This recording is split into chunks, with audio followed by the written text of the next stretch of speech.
Hi friends. Hello. ఈరోజు tomato మిరియాల రసం ఏ విధంగా చేయాలో చూద్దాం.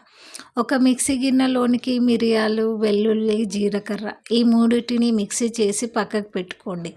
అదేవిధంగా టమాటోలు ఉడకబెట్టిన టమాటో రసాన్ని తీసి పక్కకు తీసుకోండి. అదేవిధంగా స్టవ్ ఆన్ చేసుకొని 2 స్పూన్స్ ఆఫ్ ఆయిల్, పోపు గింజలు, ఎండుమిరపకాయలు, కరివేపాకును వేయండి. ఇందులోకి మనం ముందుగా తీసి పెట్టుకున్న టమాటో రసాన్ని యాడ్ చేయండి. ఇందులోకి మిరియాల పొడిని కూడా యాడ్ చేయండి. ఇప్పుడు కొత్తిమీరతో సర్వ్ చేసుకుంటే ఎంతో బాగా ఉంటుంది. అదేవిధంగా క్రిస్పీగా ఉండే ఉల్లిపాయ పకోడాని ఏ విధంగా తయారు చేయాలో చూద్దాం. 1 కప్పు శనగపిండి, 3 ఆనియన్స్, పచ్చిమిర్చి, కరివేపాకు, కొత్తిమీర, ధనియాలు.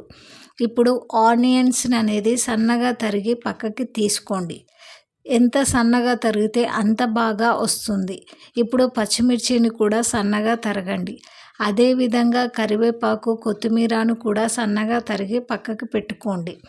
ఉల్లిపాయ ముక్కలు పొడవుగా తరగడం వలన పకోడీ అనేది చాలా బాగా వస్తుంది. ఇప్పుడు ఈ విధంగా కట్ చేసుకున్న ఉల్లిపాయలు, పచ్చిమిర్చి, కరివేపాకు, కొత్తిమీరను ఒక బౌల్లోకి తీసుకోండి. ఈ విధంగా తీసుకున్న మిశ్రమంలోనికి ఉప్పును అండ్ ధనియాలను యాడ్ చేయండి. ఈ విధంగా కలుపుకున్న మిశ్రమంలోనికి అస్సలు వాటర్ వాడకూడదు. వాటర్ వేయడం వలన అనేది పకోడీ చాలా మెత్తగా వస్తుంది. మనకి ఆనియన్లో ఉండే వాటరే సరిపోతుంది. ఈ విధంగా కలుపుకున్న మిశ్రమంలోనికి 1 కప్పు శనగపిండిని కొద్దిగా యాడ్ చేస్తూ కలుపుకోవాలి. ఈ మిశ్రమంలోనికి కొద్దిగా వంట సోడాను కూడా యాడ్ చేయండి.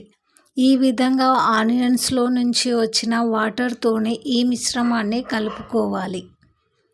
ఈ విధంగా వీడియోలో చూపిన విధంగా కన్సిస్టెన్సీ అనేది ఉండాలి.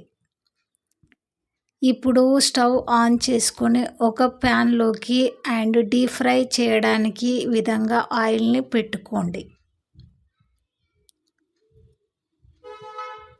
ఆయిల్ అనేది వేడెక్కుతున్నప్పుడు ఈ విధంగా చిన్న పకోడీలని వేసుకోవాలి.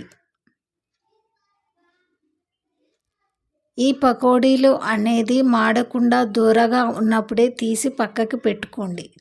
ఎంతో క్రిస్పీగా ఉండే ఆనియన్ పకోడా అనేది తయారవుతుంది.